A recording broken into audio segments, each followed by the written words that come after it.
Doors. I was adopted. I never really knew my mother.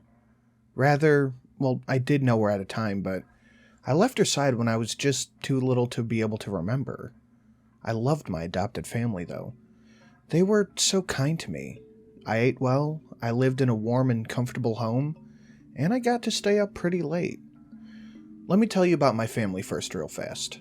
First, there's my mother. I never called her mom or anything like that. I just called her by her first name, Janice. She didn't mind at all, though. I called her that for so long, I don't think she even noticed. Anyhow, she was a very, very kind woman. I think that she was the one who recommended my adoption in the first place. Sometimes I would just lay my head against her in front of the TV, and she would tickle the back of my neck with her nails. She was one of those Hollywood mothers, I guess you could say. Secondly, there's Dad. His real name was Richard. He never really liked me much, so I started calling him Dad in a desperate attempt to gain his affection. Didn't work. I think that no matter what I called him, he would never love me as much as his own child. That's pretty understandable, so I never really pressed it. The most notable thing about Dad was his unmoving sternness. He was not afraid to pop his children when they did something wrong. I found that out before I could use the restroom properly. He didn't hesitate to spank me. Well, now I'm in line, and that's because of his methods. Lastly is my sister, little Emily. She was really young when I was adopted, so we were just about the same age. But she was always slightly older. I like to think of her as my little sister, though. We got along better than any sibling ever could have possibly gotten along. We would stay up late together and talk. Well, she did a lot of the talking. I mostly just listened because I loved her. It was a great setup that we had. We were short on bedrooms, so because I didn't want to sleep in the living room when I was little, I had a pallet set up for me next to her bed on the floor. This is where I've slept ever since. But it was cool with me because I enjoyed being with her, and I always felt pretty protective of my sister. Everything changed on a horrible Wednesday night. I was home taking a nap when little Emily opened the front door. The sound of the door opening pulled me into a state of consciousness, and I walked from my bedroom down to the living room. That's when I first remembered it was Wednesday. I was never good at keeping track of the days. Actually, I'll just come out and say it. I was horrible at the time, but nevertheless, I knew it was a Wednesday, because Emily had just gotten back from her youth church group. She walked into the door, hugged me, followed by Dad and Janice. "Did you have a good nap?" Janice said teasingly as she ruffled my hair.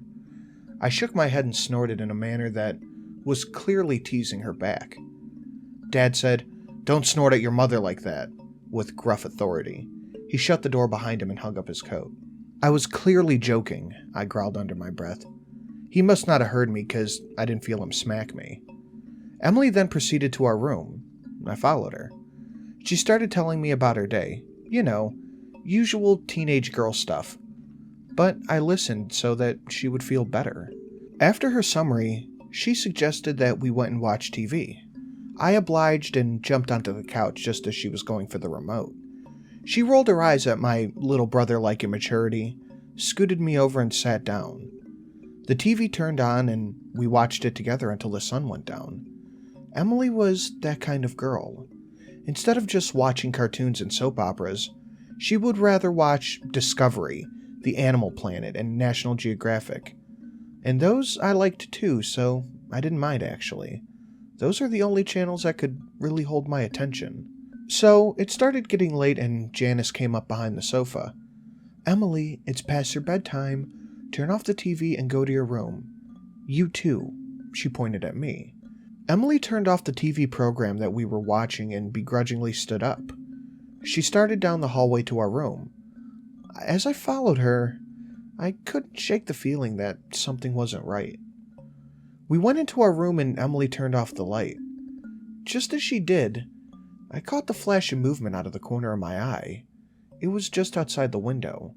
But as soon as I redirected my line of sight to where the window was, no longer in my peripheral, What I thought I saw was gone. I still remained alert, though, just for my sister's sake. I laid there in the darkness with nothing but a thin ray of light from the street lamp outside to illuminate the room. It wasn't much. Time and time again, I could have sworn I heard the subtle sounds outside the window. A twig break, leaves crunching, clothes jostling. All the while I could always smell this really faint stench of sweat and blood. I kept my eyes open most of the night. The sounds outside subsided and the smell left my nose. I began to feel at ease and my eyelids shut. Not long after that, I heard a very loud crash on the other side of the house.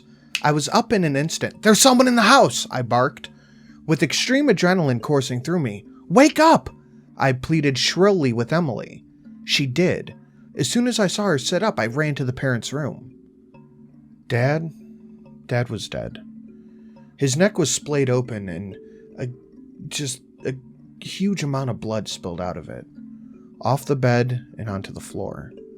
I saw that the master bathroom door was closed, and just before it, on the outside, was a man. A man. I don't feel comfortable calling it that. He was very large and rugged. He turned around and saw me, and that's when I saw him accurately for the first time. I'll never forget it.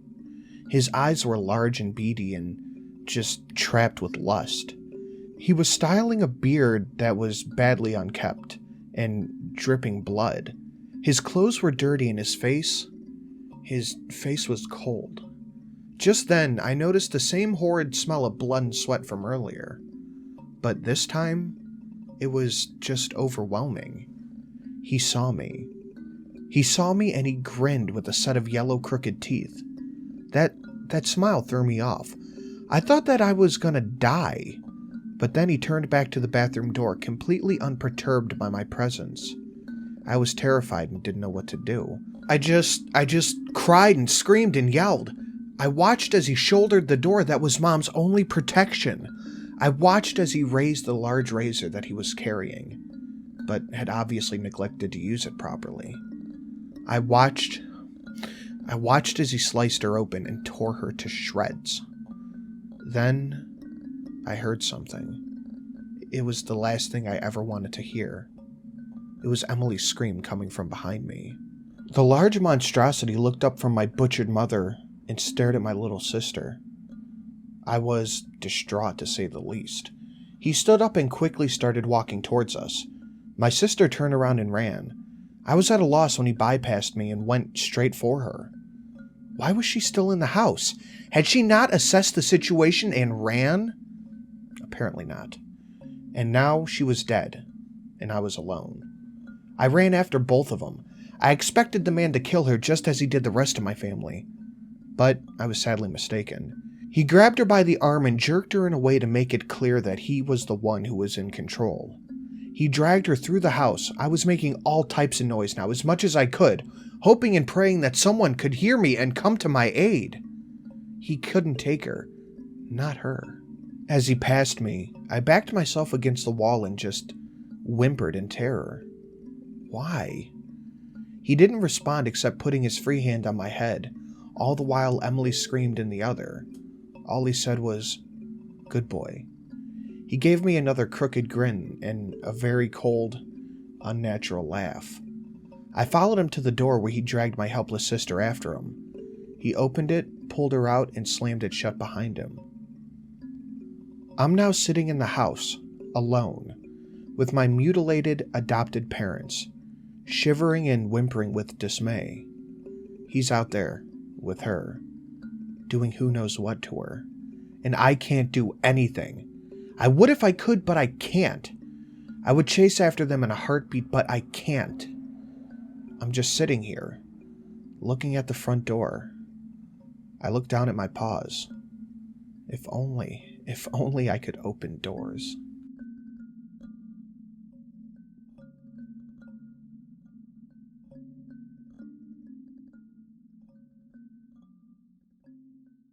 Thank you guys for watching. I really hope you enjoyed the story. As always, thank you to all the lovely, lovely patrons listed on screen, as you can clearly see. If you would like to become a patron, have your name listed on screen, get access to Patreon-only stories. The first one for September just dropped a few days ago.